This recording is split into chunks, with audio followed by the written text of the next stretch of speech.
স্ত্রীদেরকে নিয়ে ঘুরতে যাওয়া এটা আপনার আমার নবীর সুন্নত।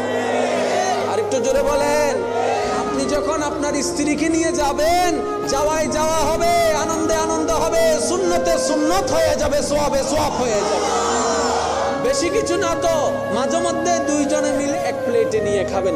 2 প্লেট থাকলে সরাই দিবেন। আপনি বলবেন আসো আজকে আমি আর তুমি এক প্লেটে খাই।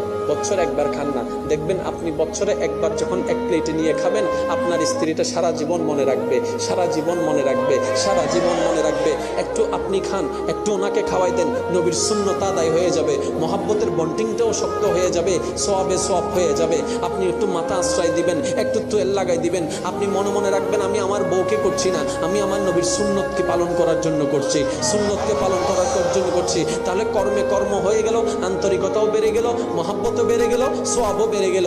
আর আল্লাহ যখন দেখবেন আপনি সুন্নতকে সম্মান দিচ্ছেন, আপনার সংসারে শান্তির ব্যবস্থা করে দিবেন কে?